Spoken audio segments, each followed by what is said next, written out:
and welcome to another vibrant episode of Your Conestoga Today. I'm your host, Mamuzo Wonkuru.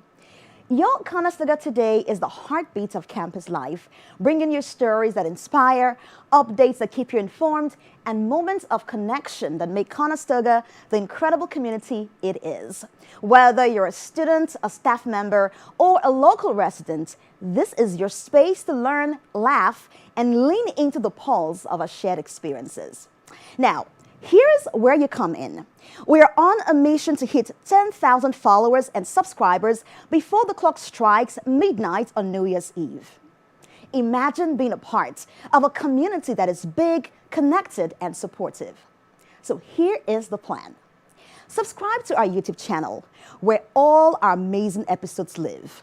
Follow us on Instagram and Facebook at ccdtv.ca to stay in the loop with behind-the-scenes fun, exclusive highlights, and updates you don't want to miss.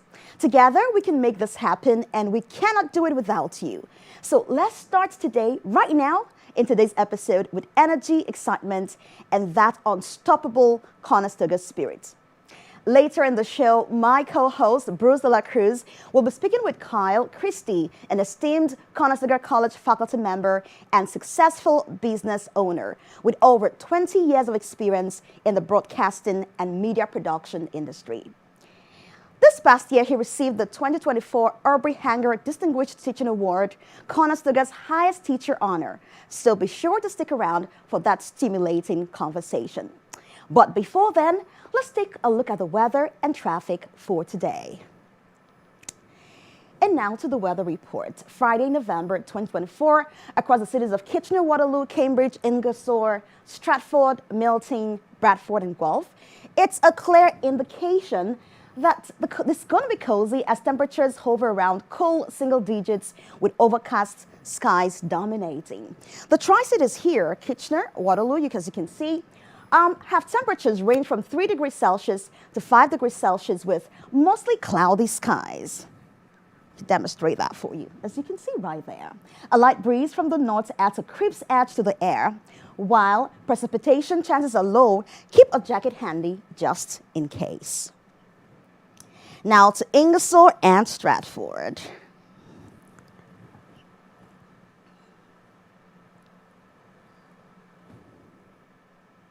Now in Ingersoll and Stratford, weather conditions are quite similar with an outlook high of 4 degrees Celsius. The day remains overcast but dry, making it perfect for running errands or staying indoors with a warm drink. In Milton,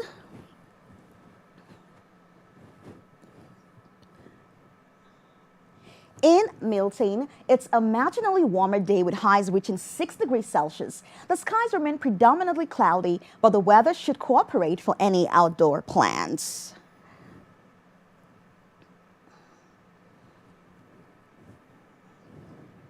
Bradford will experience temperatures up to 5 degrees Celsius under gray skies with no significant rain expected. The day is suitable for bundling up and stepping out. And now to Guelph.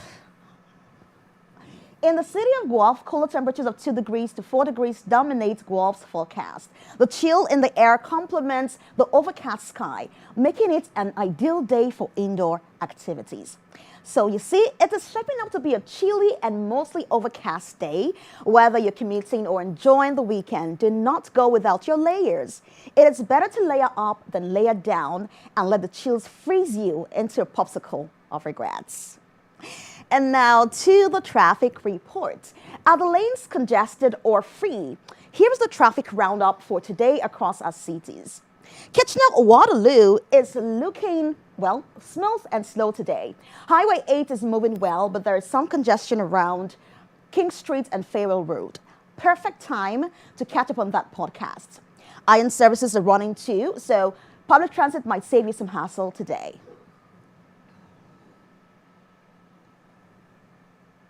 Now to Cambridge, Hapster Road has the usual bottleneck, especially around the mall areas. Traffic on the 401 eastbound near Franklin Boulevard is a tough sluggish. It is Friday after all, so plan ahead if you're heading out in any of these directions. In Guelph, expect days Expect delays around Gordon Street due to construction near the University of Guelph campus. On the bright side, Aramasa Road is surprisingly clear. Maybe everyone's already at the campus. In Ingersoll, westbound lanes at the 104 at Oxford Road 29 reopened after an earlier crash. So traffic is back to normal, but keep your eyes peeled for any residual delays. In Stratford, Highway 78 has cleared up after some closures earlier in the week, but keep an eye out for a slight slowdown near Perth Lane 34. Downtown is buzzing as usual, so give yourself extra time. And how are the roads looking in Bradford?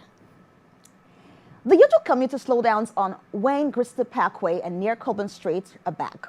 If you're heading toward Highway 403, it's steady for now, so get in while the going's good.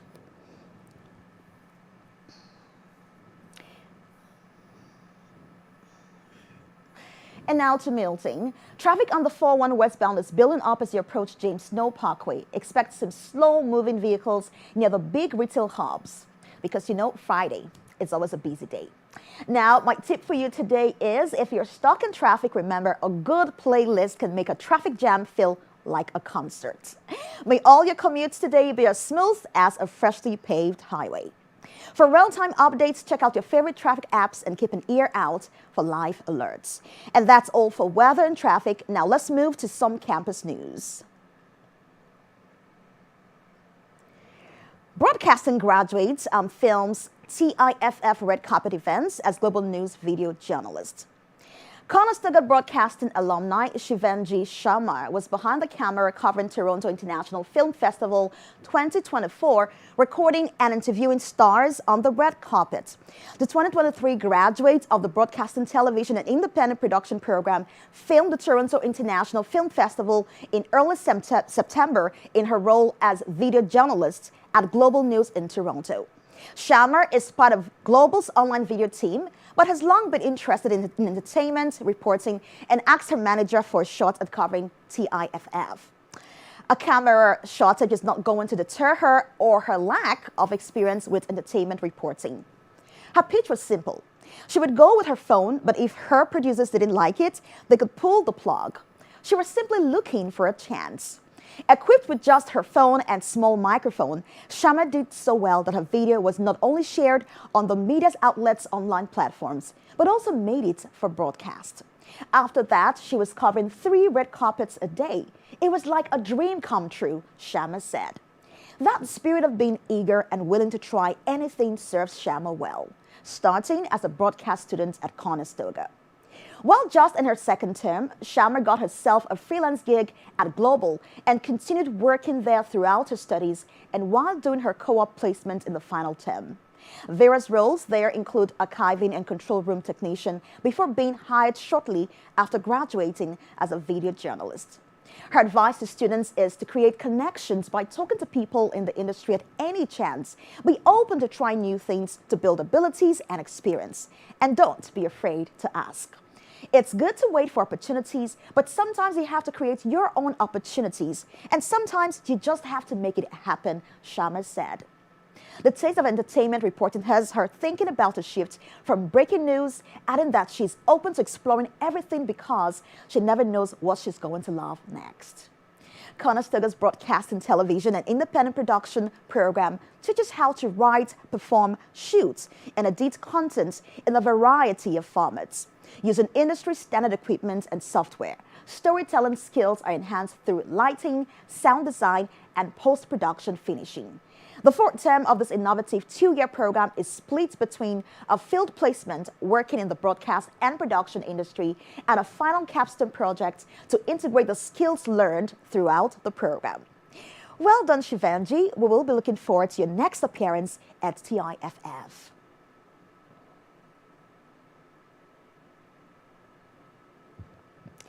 And now to the next story. The 40th October 1st family breakfast attracted thousands to Benjamins in Kitchener on Saturday, October 5th.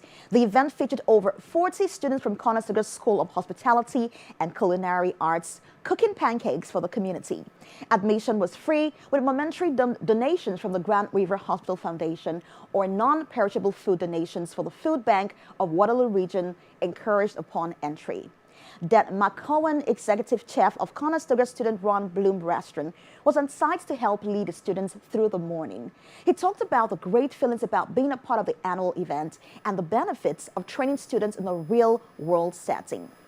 Ravjaz Singh Kalra, a second-year student in the culinary management program, was volunteering for a second time at the event and was able to see the impact both personally and for the community. It's a charity breakfast that's free for people. It's good to see people happy, and I make really good connections. We're cooking 8,000 to 10,000 pancakes in 6 hours, which is a busy shift. So I learned how to cook fast, how to be fast, and people are coming fast, said Singh Kalra. The team of students was on site at 4 a.m. and worked through a chilly morning to get the station set up ahead of the doors opening at 7 a.m. The festive atmosphere included a live band and a visit from the Uncle Hans October 1st mascot.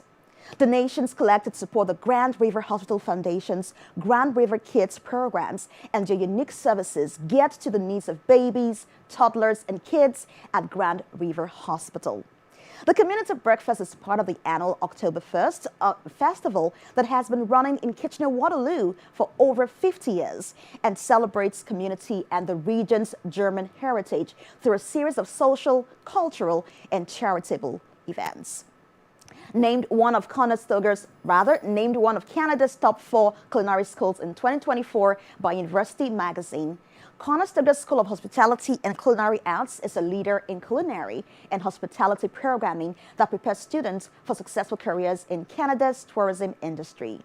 Students learn from faculty members with extensive industry experience as they develop practical knowledge and theoretical skills. The Waterloo campus is home to a state-of-the-art culinary skills labs and student-run Bloom Restaurant. Alumni, students, and faculty of the Architecture, Project, and Facility Management degree program gathered for their annual fall homecoming. The 6th APFM Alumni Homecoming was held September 25th at the Cambridge Fountain Street campus to celebrate 21 years of one of Conestoga's oldest degree programs. Event organizer Professor Ron Bean noted the 18th graduating class will celebrate at convocation this fall, and the ranks of alumni will approach 500 this year. Joining the evening celebration was program graduate Jenhan Salim, who was honored with a Premier's Award in 2023 in the Community Services category for the impact she's making across the globe. Graduates returned to Conestoga to teach classes in the interdisciplinary program that emphasizes a holistic approach to the built environment. Retired faculty like Bean are also still involved in the program, and current faculty also came out to the event that included a short presentation, door prizes, and time to socialize and network, including with those who joined virtually. A new member was inducted into the Hall of Fame, Emily Cross Wilkinson. The 2017 graduate and co-chair of the program's alumni committee encouraged current students to enjoy the unique program that opens the door to a wide variety of careers in a host of sectors. This is such a cool program. You're going to have the best time in the courses, and that doesn't stop when you start working. I've had a great career, said Cross Wilkinson, a project manager at Eagle View Construction in Kitchener. Conestoga's Architecture, Project, and Facility Management is a unique interdisciplinary program combining knowledge and skills of architecture, engineering, project management, facility management, and business for the development of better buildings and environments. The program emphasizes a holistic approach to the built environment, considering the full building life cycle, including strategic planning, pre-design, design, construction, occupancy, and reuse, taking into account the owner, the occupant, and the environment. On September 18, Conestoga employees and students met virtually to learn about sustainability initiatives taking place within the college. The sustainability showcase featured speakers from across the college and was the first of what organizers plan to make an annual event. The event was open to all Conestoga employees and students and sponsored by the college's Community of Practice for Sustainability, a growing group that encourages a grassroots approach to promoting sustainable practices at the college. Presentation topics range from sustainable procurement practices to digital learning and virtual reality simulations to gamification programs for learning the United Nations Sustainable Development Goals, SDGs. The 9 presentations covered 15 of the 17 SDGs. Zandra Beer-Lowen, a professor of indigenous students at Conestoga, spoke of the college's commitment to Winjin Demin, a project that features a food forest and dedicated medicine and flower garden maintained by Conestoga students and the Wishatowenoa Urban Indigenous Garden Collective. Winjin is a notable example of indigenous land-based innovation that emphasizes collaboration with urban indigenous communities. By integrating international practices and knowledge into co-management strategies, it has helped to restore local ecosystems, said Beer-Lowen. These efforts not only enhance local biodiversity through habitat restoration and the reintroduction of native species, but also empower students to forge meaningful connections with the land, added Beer-Lowen. Presentations also focused on efforts that unite educational communities globally, such as Conestoga's leadership of the Open Access Teaching Case Journal and membership in the Association for the Advancement of Sustainability in Higher Education.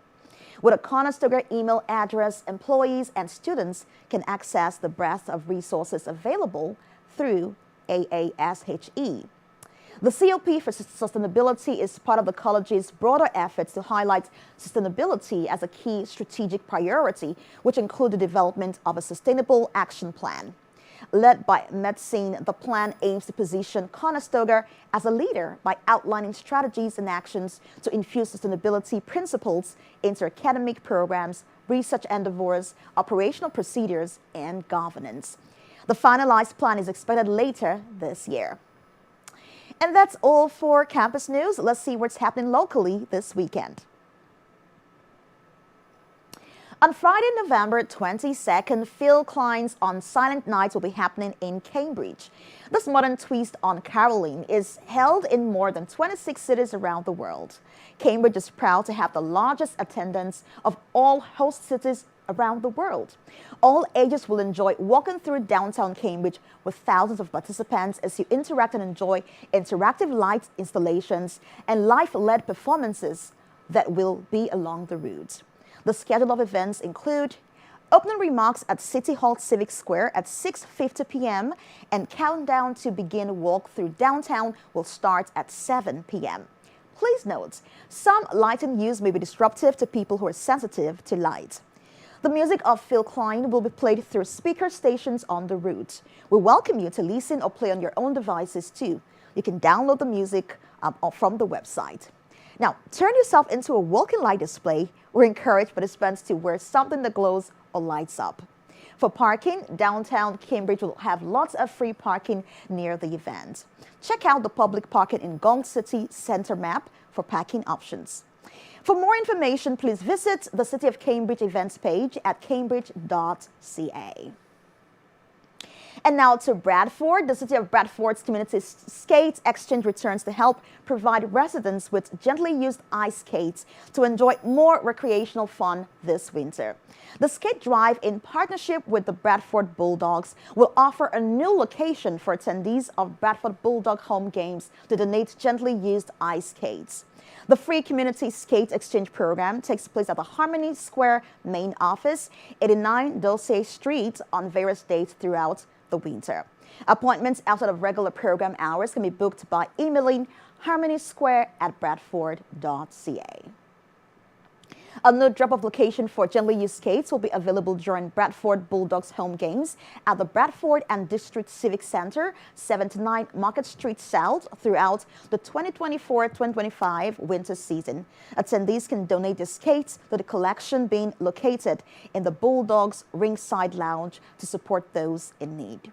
Skate exchanges and pickup of gently used skates will not be available during the Bradford Bulldog skate drives. For more information on the community skate exchange and specific times and dates, visit the City of Bradford website at bradford.ca. And in Guelph, for one day only, join Muskrat Markets at the Guelph Civic Museum for Memory Muskrat Markets.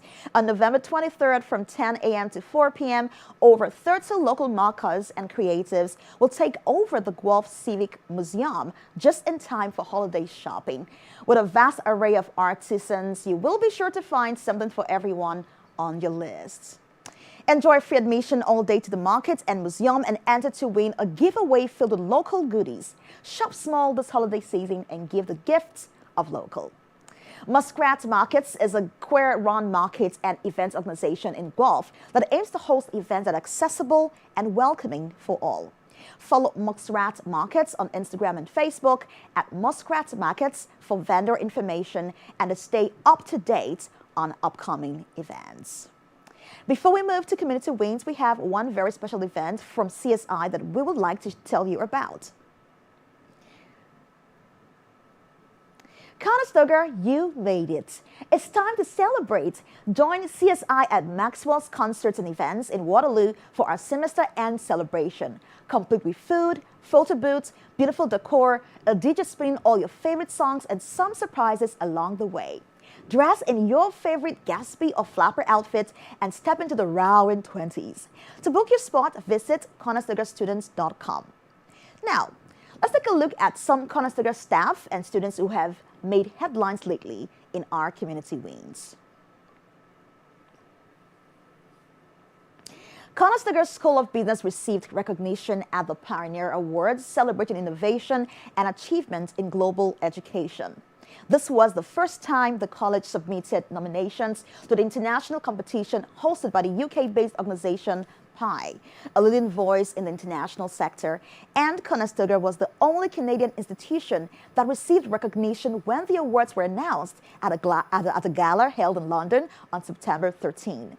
Conestoga was awarded the highly commended designation in the Business School of the Year category, following winner Colorado State University. Michelle Greaves, Executive Dean of the School of Business, is incredibly proud of the college being recognized on the international stage at the 2024 Pioneer Awards. This recognition is a testament to the dedication of our faculty and staff in supporting quality, industry-focused business education and a student-centered learning environment. We are honored to have been nominated and selected for this honorable mention among many deserving global business schools. Business has been a leading area of study for international students for many years, and the award category highlights the exceptional and innovative work business schools are doing to serve these students. Conestoga's nomination emphasized the School of Business's commitment to the United Nations Principles for Responsible Management Education as a key driver of innovation. The school became a signatory in the 2020 and increased its level of involvement in 2023 by becoming a champion school and integrating sustainability concepts into more than 70% of programming. Significant investments were also made in accessible educational practices, exemplified in a commitment to open educational resources to ensure students have access to high-quality educational resources for free, teaching case research and pedagogy to engage students in learning focused on real-world examples from around the world, and active participation in collaborative online international learning. In 2023, 6 business faculty members participated in COIL projects connecting students across international partner institutions, facilitating internationalization and empowering students to develop cross-cultural competencies and a global mindset. More than 300 Conestoga students collaborated virtually with students from around the world. Conestoga was also nominated for the Employability International Impact Award in the annual Pioneer Awards. Conestoga School of Business is one of Ontario's best, providing numerous options, opportunities, and pathways for students to complete, specialize, or expand their business education either full-time or part-time. The college's career-ready graduates have the skills and knowledge to address real-world needs and make a difference in today's rapidly changing business world. Two teams of Conestoga Bachelor of Interior Design were awarded second and third place prizes in an annual student design competition. Construction Specifications Canada CSC, Grand Valley, and Toronto chapters host the annual competition open to students enrolled in architecture, landscape architecture, engineering, interior design, and various construction management programs. Each year, a site of significant historic, architectural, or community interest is chosen as a post-secondary student case study. The site selected for this year's design challenge was 50 Grand Valley South in Gulf's historic Gaslight District, and projects needed to be hospitality-focused. Professor Sarah Turner talked about her looking forward to the event every year and how it provides a chance for students to explore their creativity and innovative design thinking in a competitive environment. Winning projects were displayed at a networking event held at the region of Waterloo International Airport on September 11. The fountain, designed by third-year students Madeleine Baumwenster, Cindy Detweller, and Olivia Restoli, earned third place and $500. The fountain is a luxury lounge and nightclub intended for working professionals with disposable income looking to enjoy a night out with friends, private date nights, or an event arranged in the private nightclub. The atmosphere encapsulates the iconic Roaring Twenties with a midnight closing time. Discovery Box, designed by third-year students Morgan Ernest, Gwen Schonecker, and Shalumini, earned second place, and $1,000. Discovery Box is a children's museum that encourages them to think outside of the box. The design of the space pays homage to the history of the building while incorporating innovative technologies throughout the space to create an immersive and stimulating experience for children to learn and play. The students' designs focus on the importance of adaptive reuse strategies to enhance their significance in the community. The submissions have impressed the community with their creativity and evidence-based design solutions. The students worked tremendously hard on their entries, and I'm extremely proud of what they produced for their final design, Turner said. Conestoga's Bachelor of Interior Design is a four-year program that provides students with the theoretical, practical, and technical skills that reflect the interior design profession. Through a comprehensive curriculum delivered by an interdisciplinary faculty, the program prepares students to apply an integrated approach to interior design solutions for the built environment and its occupants, and meet the demands of technological changes and currency with respect to sustainability, universal design, and health and safety. Included are two cooperative education work-term opportunities that provide students with relevant experience to complement their academic studies. And that's all for Community Wins. Congrats again to all of our staff and students on their outstanding achievements. When we come back from the break, my co-host Bruce De La Cruz will be interviewing Kyle Christie in our studio. But before then, enjoy some lovely conversations I had with some Conestoga students as I pick their brains on their word skills. Check it out.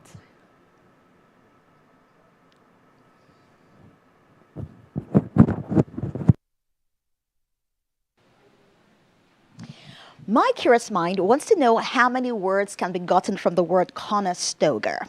Now, I did ask ChatGPT, and I didn't quite get an accurate number. But trust me, these guys here are from information technology, and they're way smarter than ChatGPT. Hey guys, can you tell me, how many words can we get from the word Conestoga? We have a cone, Okay, con, okay, nest, okay, toga, okay, got, okay, tag, two, T-double-O, okay, goat, okay. age. By now, we should be throwing the confetti over his head. This is so amazing. If you use permutation and combination, Oh my God, I told you. you should be getting like 100. Using what again? 100. No, using what again? Permutation and combination. Yeah. Thank you for teaching me today. I just finished a class here. So can you guess how many words can be gotten from the word Conestoga? Maybe 6? 6 words only? Can I tell you? See? Go, so, toe, cat, gat. Cone. That's 6 already, and there are many more words you can get from the word Conestoga. You want to try again? Okay.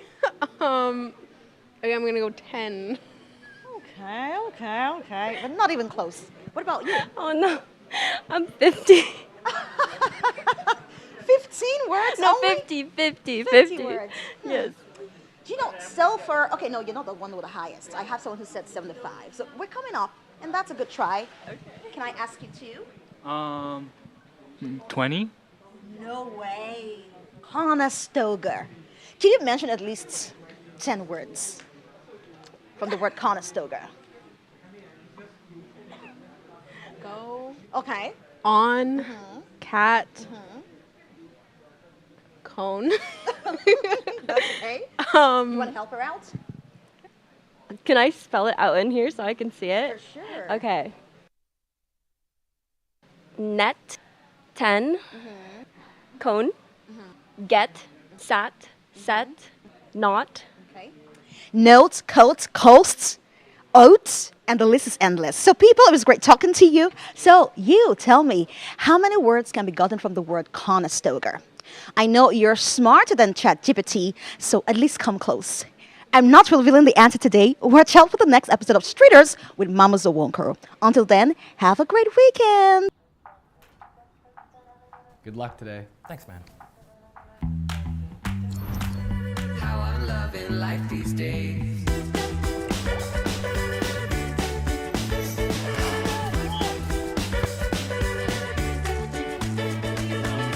I see it falling into place.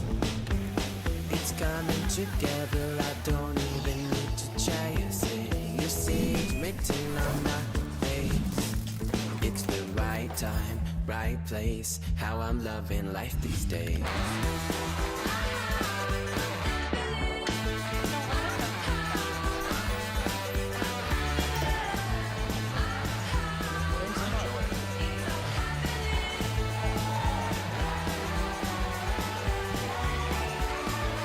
It's the right time, right place. How I'm loving life these days.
And now, this is the lunch special of the day.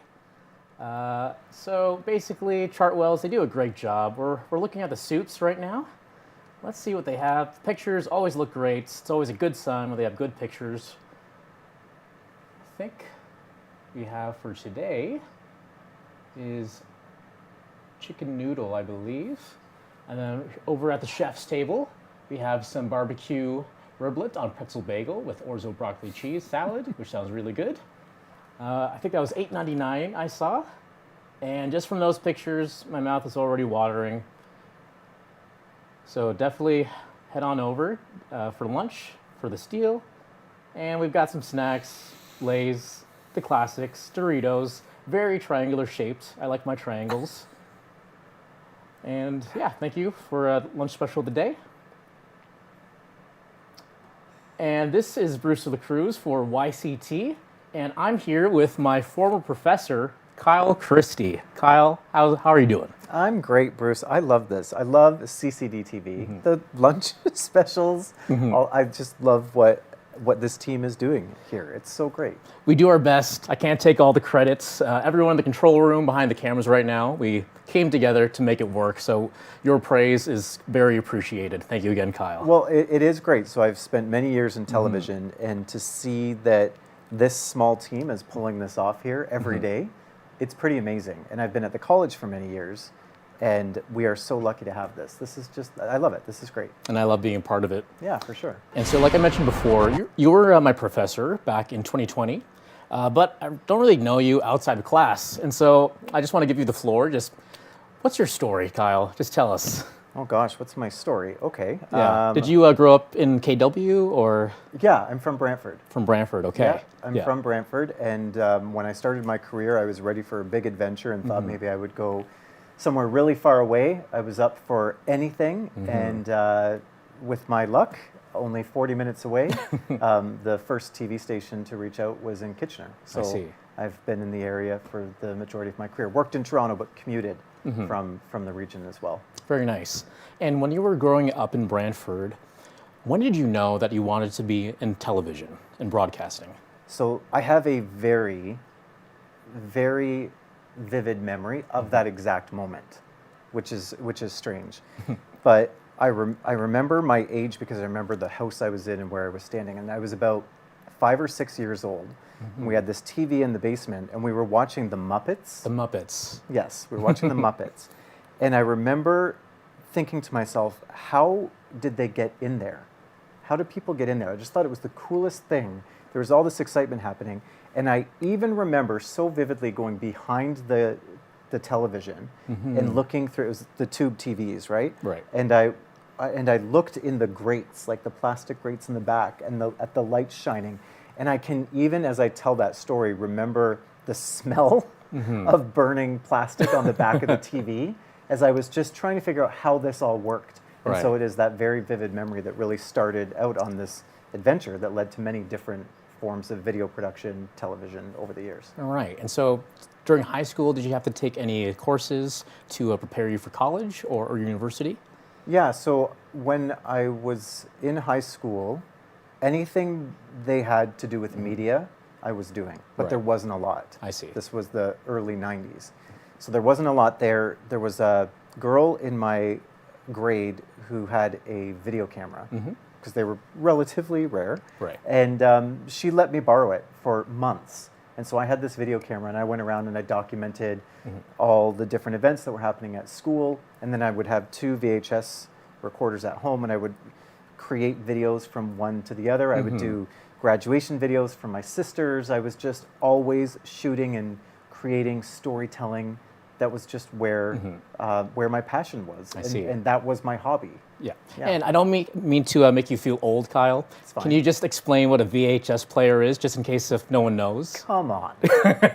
VHS player, you've got your tape, you put it in your camera, and then you have to put the tape into the VHS player, the machine. DVD, it was just before DVDs. And I'm sorry, tape is what again? Yeah. Anyway, so after all that, where did you go to university? I went to the University of Victoria, and I did a 4-year honors degree in art history and film. And I love my university experience, and I will forever be grateful that I had that experience. But it was a 4-year film program, and I left without touching any equipment. And Victoria is on the island in British Columbia, and I remember when I graduated university being on the ferry back to the mainland, and I had a student loan of nearly $50,000. So I was $50,000 in debt. I had just had this wonderful experience at the university. But I remember thinking to myself, I don't know how to do anything. I knew a lot of stuff, but I thought, now I'm going out into the world. I've had this great experience. I don't know how to put my hands on something and make it work. And so that immediately in that moment, I remember thinking, I have to find something else because my whole point of going to school was because I wanted to be in this video space, and I could talk about Russian cinema and French cinema and Canadian cinema. I had all this knowledge, but I hadn't applied it. I didn't have those hands-on skills. You were just all talk at that point. All talk. Yeah. So how did you get that experience then that you were looking for? So I I started working as a talent agent in Toronto for a couple of years, and that got me closer to the movie and television industry. Right. So I was casting films and television shows that were coming to Toronto. So that was great, but still, it didn't get my hands on the equipment. I see. So I applied to a post-grad program very similar to the one I'm the coordinator of here at the college. It was called Journalism New Media.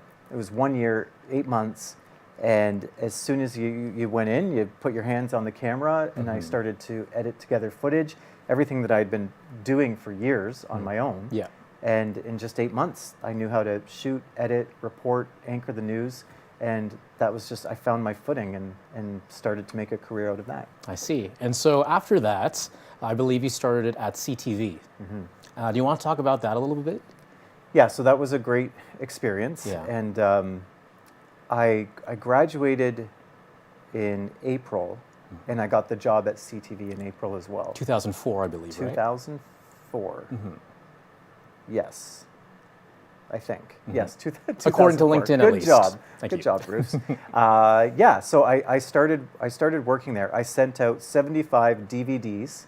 DVDs are what again? DVDs after the VHS, and resumes all over North America, hoping someone would just give me a shot.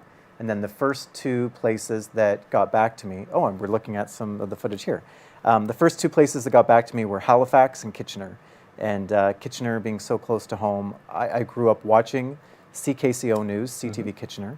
And so what an honor. I started there, and the news director at the time said, we'll give you 6 weeks. And I said, give me 6 weeks and I'll give you 10 years. And I don't really know what I even meant by that or where I got the guts to say that, but I did. And there's Dave McDonald, grew up watching him, so it was really cool to go on to work with him. And so I ended up getting the job, this 6-week part-time job as a videographer that turned into a full-time anchor reporter position I was there for 7 years. And I got a funny story. As soon as I told my mom when I was still in school that you were my professor, she said, I see him on CP24 and CTV every day. And so it's like you're a celebrity to my mom. Oh, that's nice. Yeah. Tell Mom I say hi. I will, once she picks me up. Yeah. And so you were at CTV for, how many positions did you hold there, by the way? So started as a part-time videographer. Yeah. And then this is actually, I know this is a longer segment, so we have time to tell this story. Yeah. Nancy Richards, Yeah. who you know works here, she was one of my co-anchors at CTV for many years, and she remembers this moment. But I was new at the station. This was when I was in that 6-week period. Right. And I would pick up some writing shifts. So I'd be writing in the evenings. And one Sunday night, we were in the newsroom, and the male anchor for the following day called and said there was an issue at his house and he couldn't come into work. The other male anchor was away on vacation. And this was back when they weren't putting 2 men and 2 women on the news desk together. It was always either solo or a male and a female. That's just seemed to be the way it was. Right. And so they said, we need a male anchor for tomorrow. And I stood up in the newsroom and I said, I'll do it. And they were like, you're the new guy who just graduated from college. I don't know about this. So there was another anchor who was in the newsroom at the time. Her name was Leslie Gordon. And she called the news director, and the news director said, take him up to the studio, let him read from the prompter, see how he does. So Leslie and I go up to the studio. She gives me some tips on how to do this, and she called the news director, and she said, he did well. I think he can probably do it. So the news director said, bring a suit, and we'll put you on tomorrow. So this is just a few weeks after graduating school. So I went up and I anchored the news at noon. They said, we'll let you do the news at noon, but not the 6. So I was so nervous. And Nancy remembers this. The news director I have this cowlick at the back of my head that always stands up. The news director was coming in during the commercials and spraying hairspray to put this cowlick down. And I was just so nervous. I had to do my own makeup, and it just looked ridiculous. It was like orange and smudgy. It was terrible. But anyway, so I finished the news at noon, was so glad it was over. And they said, you know what, let's keep you on for the 6. So I did the 6 o'clock news that day. And then to bring that full circle, Leslie Gordon, who helped me out that night before, is now my wife. What an amazing story, Kyle. There you go. Just finding love and your career at CTV. I can't fathom it. Yeah, it was pretty cool. And so I kind of want to bring it over to this now. You worked there for a long time. How do you feel about the CTV Kitchener building being demolished recently? It's sad. You know, I'm a student right now, and one of my courses I'm taking, so in addition to being a professor, I'm a student. One of the courses I'm currently in is organizational behavior, and we've been studying company culture. And I was recently thinking about that old building and the culture around that TV station. So CTV Kitchener used to be CKCO, and anyone who has lived in this region their entire life and is probably over the age of 25 would have very vivid memories of CKCO. The anchors wore the red jackets. It was a way to make TVs pop when color television came in. Right. Nancy even had to wear the red jacket. Really? So she was working there when that was there. I have one, but they were gone by the time I was On camera. Was on camera. I see. But that romper room, there was just a lot of locally produced television in that building, and a lot of really wonderful community events happened in that building. And so that was really part of the culture. There's still Facebook groups dedicated to it. And there's a Christmas luncheon coming up that is a reunion that's organized every year. Right. And you don't see that everywhere. And so when that building came down, that was sad because really it represented so much of this community, the history of this community. So it is sad to see that get torn down. But at least you were a part of it, right? I'm so fortunate I was a part of it. You know, and it's funny, when I started there, everyone would say, oh, it's too bad you weren't here back when, and the glory days. But then that timeline kept shifting because then, I would look back and say, oh, it's too bad the people there now weren't there back when, when we were there, because we were still part of CKCO and local news was still, there was still money being spent on local news. Yes. So local news is so important. It is. But it is incredibly underfunded in communities right across the country. Right. And so as that funding gets cut and those staff numbers go down, it's really unfortunate. So when I was there, people were telling me, oh, it's not what it used to be. But now I look back and it's not what it was when I was there either. So it's too bad. It is funny how that works, though, sometimes with timelines and just how memories work, basically. Thanks for sharing that, Kyle. I do want to go now to your teaching career. Yeah. You did start teaching while you were working at CTV, I believe. And so what made you want to be a teacher here at Conestoga? It always felt like a natural fit. And it might sound, I know it sounds kind of strange, but I always viewed journalism almost as a bit of a teaching, a type of teaching, because you're going out, you're learning a lot about something, and then you're telling it to a group of people in a way that will make sense. It never gets boring that way. No, it doesn't, and every day is different.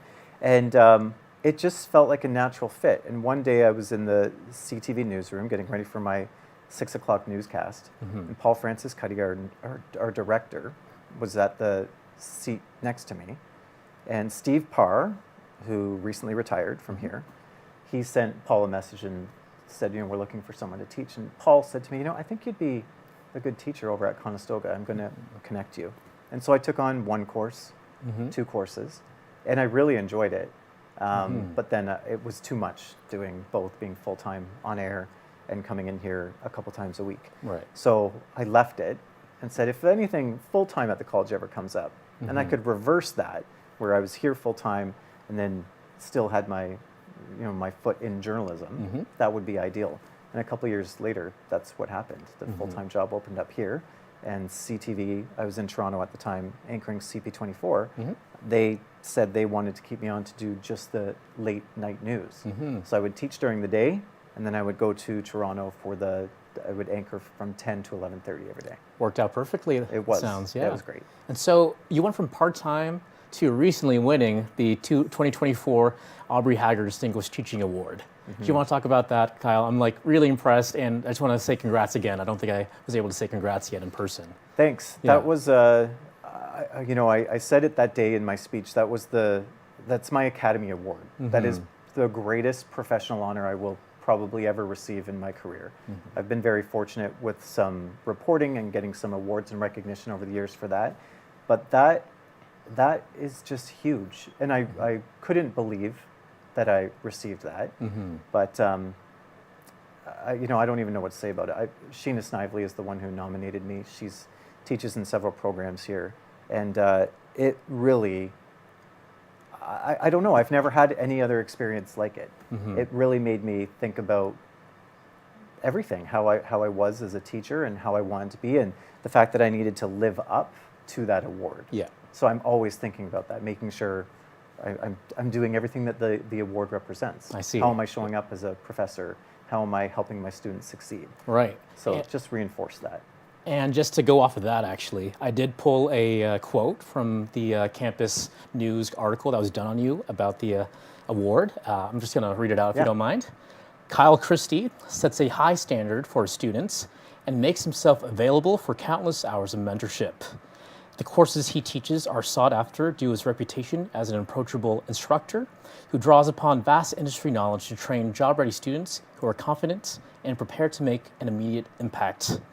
And so my question is, what were some of the high standards that you set for students that you think led to that award?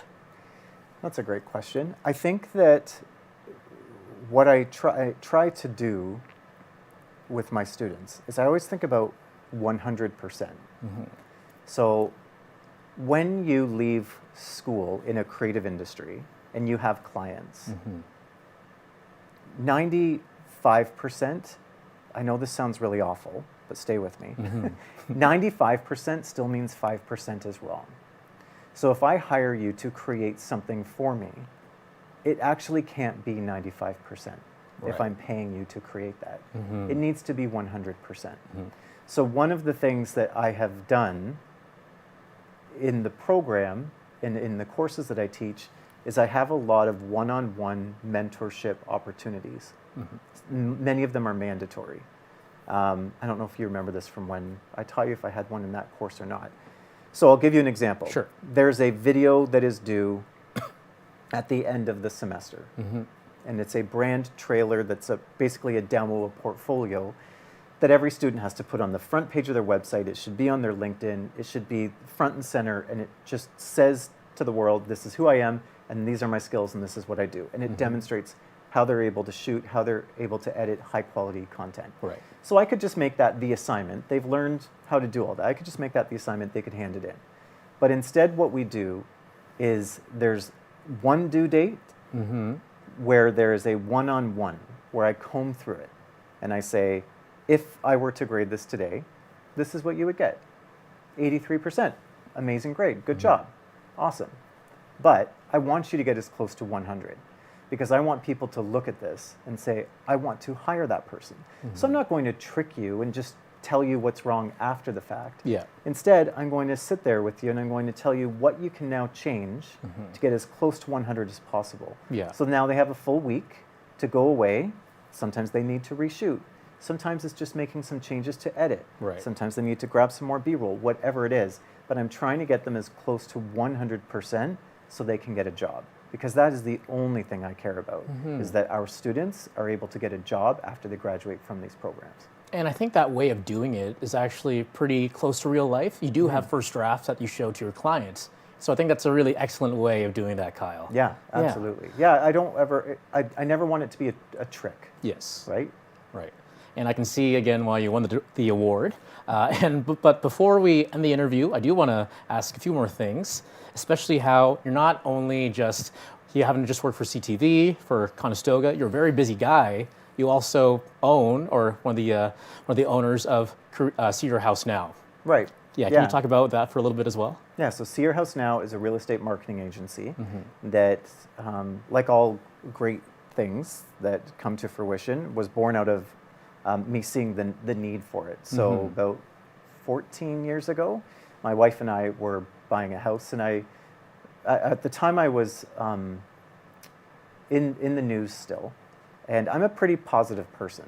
So I often wrestled with the news being so negative and me being so positive. I'm glass half full, and then I'm going into Toronto at night to talk about all this tragedy. So that was often a struggle for me. And when we were buying a home, I realized they didn't have very nice photos, and there was no video for real estate. And I just wanted something that I could still shoot and edit video, because going back to the very beginning, that's where my passion lies, but wasn't marred in tragedy, and didn't have like that hustle around it. Yes. And so I said to the realtors, can I just shoot a demo of a home for you. And so I did, and they liked it, and they told someone else, and they told someone else. And before I knew it, this company was an actual full business. And so today, I'm more of the operator or the owner role than the operator role. Right. So I have a phenomenal team, mostly made up of grads from different Conestoga programs. I do remember some of them. Yeah. Yeah, a few of them. And so they go around shooting video and taking photos and doing floor plans and providing marketing materials to clients around Waterloo region. And what's important for me as a professor is I always need to have an attachment to whatever I'm teaching. So when I was going in and reporting the news in Toronto every day, I loved that I could come into the journalism class the next morning and say, this is what you need to know, and I know you need to know it because I just did it last night. Right. So now in this program that I'm the coordinator of, it's called Broadcasting Performance and Digital Media. And in this program, we teach students how to shoot and edit high quality video, how to work with clients and build a brand for themselves or someone else. So by having the business, I'm able to keep a very close eye on the trends. So what do clients want? What are clients demanding in this content creation space? I see. And if there's something that I see they want, we're able to bring it into the program and start teaching it quickly. And if there's something that we're teaching that nobody wants anymore, or clients in general just aren't into, then we're able to, through an annual program review and making some adjustments to our courses, change it. Because there's no point in teaching our students stuff that they aren't going to use in the real world. That's outdated. Yeah, and that the Conestoga tagline of what you do here counts out there, it's really true. And I think about that. So are we teaching them skills that they can actually walk into a job tomorrow and start? Or is this based on some old information? So having that connection, still having something to do with the business, ensures that the program is completely up to date. I have said this many times, I will not teach my students anything they don't need to do, don't need to know. I see. Nothing. I'm not going to waste their time. And I don't want them to waste mine. I want them to get a job. And so it's very job focused. Gotcha. I think as we come towards the end of the 3 jobs that you've held that we've talked about here today, what skill was the most transferable and which other skill was the most important to transfer between those jobs, do you think? The storytelling. Storytelling. And my wife and I have talked about this because she's no longer in journalism anymore, but she owns a business that's a fitness company. But our skills that we learned as journalists, the ability to interview people, to put together a story, to shoot, to edit, that goes into so many different industries, as you know. I mean, we have students from the TV program who work at the bank, creating videos and doing storytelling there. Like, it just transcends into so many different industries. So the storytelling skill, you can just use it anywhere. Perfect. And I think that's a good note to end on, Kyle. Just want to say thank you again so much. Thanks, Bruce. This is is really cool, really good to talk to a former professor. And before we go, as we go, I just want to show a picture that me and Kyle took together at last year's CSI award ceremony. That's me in the middle, Kyle there, and Nancy Richardson. And again, for YCT today, I'm Bruce De La Cruz. Just want to say thank you for watching. Have a good weekend, and bye for now. Thanks, Bruce.